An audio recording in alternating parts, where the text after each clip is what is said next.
He's probably not a bad guy, Cam. I mean, it's not his fault that Dawn's dad is dead. Cam's an accountant, and mostly harmless, and Dawn might actually like him if he were, her teacher or something, and not someone who acted like he was entitled to any authority over her whatsoever. "I need you to come with us, Dawn," Cam says. "It's time to go." Dawn rolls her eyes, like she always does when Cam starts down this road. "I'm not going anywhere with you, Cam," she tells him, "and you can't make me."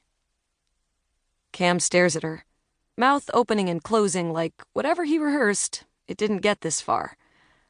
Then Julian shows up behind Dawn. "I think you should go," he tells her. Dawn spins, like WTF.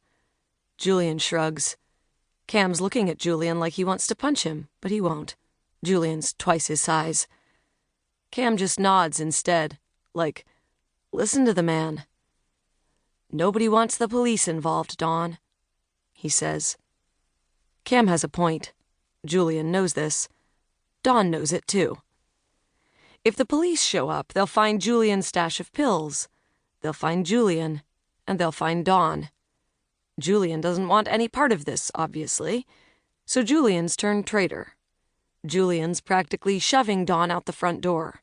Go with your parents, Dawn. GTFO. So Dawn doesn't put up too much of a fuss. This has happened before.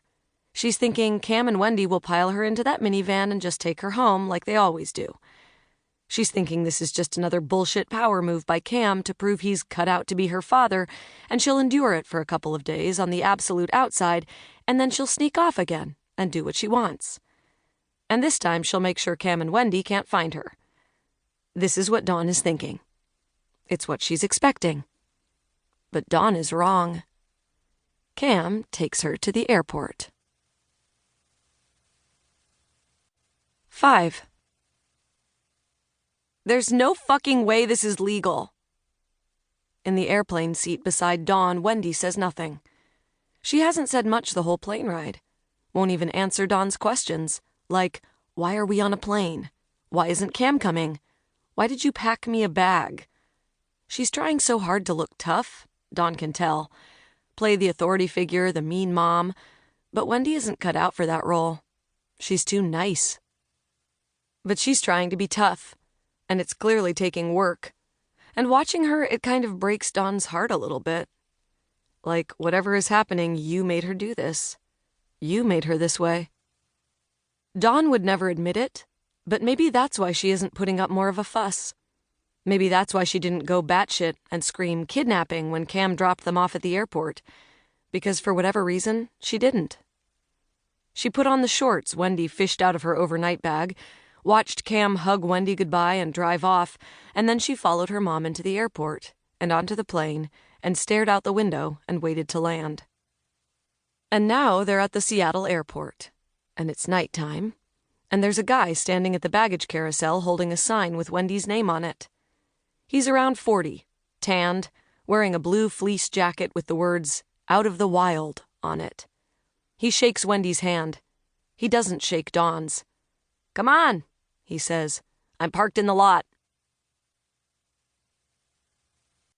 6. The fleece guy's name is Steve. He has a white van with the same words as his jacket written on the side. Out of the Wild.